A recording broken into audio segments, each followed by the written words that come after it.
माझ्या मामाच्या आवडीची भक्ती आहे महाराज। फक्त तुम्हा आम्हाला कळायला पाहिजे माझ्या मामांना फारसं काही लागत नाही। माझे मामा म्हणतात अरे बाळू डोंगराची भक्ती करायला 10 लाख रुपये लागत नाही का? पण ऐका माफी मागून बोलतो मामाच्या दरबारामध्ये तुम्ही सुद्धा आहे आणि मी सुद्धा आहे।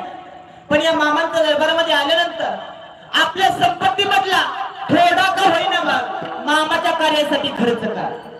बघा त्याच्या पाठीमागचं कारण असं आहे तुम्ही जरी खर्च केला मामाला काही दान दिलं मामा कधीच तुमचं उधार ठेवणार नाही, कधी ठेवलं नाही आणि कधी ठेवणार नाही। कुणाच्या सेवेचा उधार असा आहे माझ्या संत सद्गुरू बाळूमामांचा दरबार। कधीच मामा कुणाचा उधार ठेवत नाही। जशी सेवा केली ना तसा पगार माझा देव तुम्हाला देऊन टाकतो। आणि एखादा जर म्हणाला बाळूमामाची सेवा केली आणि मामाची सेवा करून माझं चांगलं नाही झालं माझा देव सांगतो त्या राडत्याच्या घर सेवेची गरज या बाळू डोंगराला। माझे मामा सांगतात अरे तुम्ही माझ्या दरबारामध्ये येता माझी सेवा करण्याचा म्हणजे बाळू धनगर उपकार करत नाही। तुम्ही जरी माझ्या दरबारामध्ये आला माझी सेवा केली तरी मला तुमच्या घरी जावं लागतंय, तुमच्या घराच्या सांधीमध्ये मला सर्पाचं रूप घ्यावं लागतंय आणि तुमच्या घराचं रक्षण करावं लागतंय।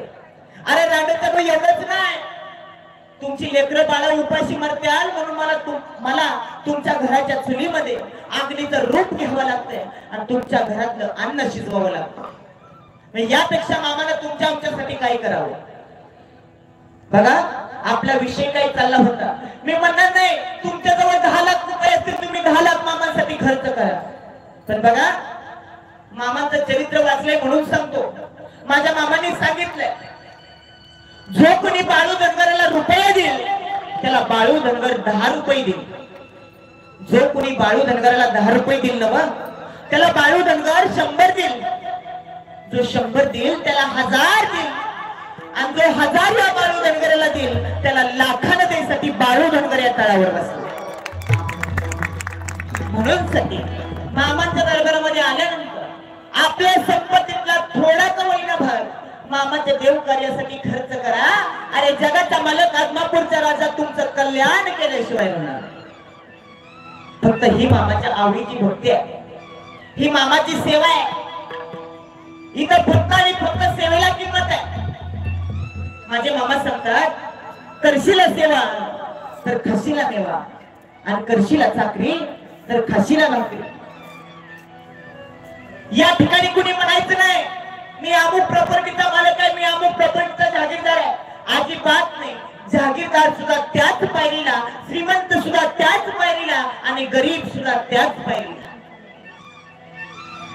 ज्या ठिकाणी तुमची चप्पल सोडता तिथं आपला अहंकार सोडायचा आणि मग मामांच्या दरबारामध्ये यायचं। निश्चित तुमचं कल्याण झाल्याशिवाय राहणार। एवढी ताकद माझ्या मामांजवळ आहे।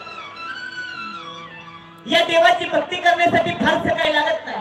माझे मामा म्हणतात तुम्ही माझ्या प्रतिमेसमोर, तुम्ही माझ्या फोटो समोर एक साधा घोड्याचा खडा जरी ठेवला आणि मला साधी उदबत्ती जरी ओवाळली ना ती माझ्या पत्र पोचती आहे। अरे बाळू धनगराला भक्ती करण्यासाठी, बाळू धनगराची भक्ती करण्यासाठी फारसं काही लागत। माझे मामा सांगतात अरे तुमचं भाग्य थोर आहे, दैगावकर खरंच नशीब थोर आहे तुमचं। मामा तुमची भेट गेले या गावाला आले। माझे मामा सांगतात अरे मला ठावं आहे तुमच्या परपंचामध्ये लय अडचण आहे, तुमच्या शेतीवाडीची कामं राहत्याल, एक झालं की एक संकट तुमचा पाठलाग करत या। काही अडचणीमुळं काही कारणामुळं तुम्हाला माझ्याकडे येणं होत नाही। पण तुम्ही काळजी करू नका सा बाळू धनगर तुमची भेट घ्यायला तुमच्या गावाला आल्याशिवाय राहणार। माझ्या मामांनी सांगितलं आणि म्हणून सती मामा आज या दहीगाव गावाला आले। मामांचे पाय या गावाला लागले।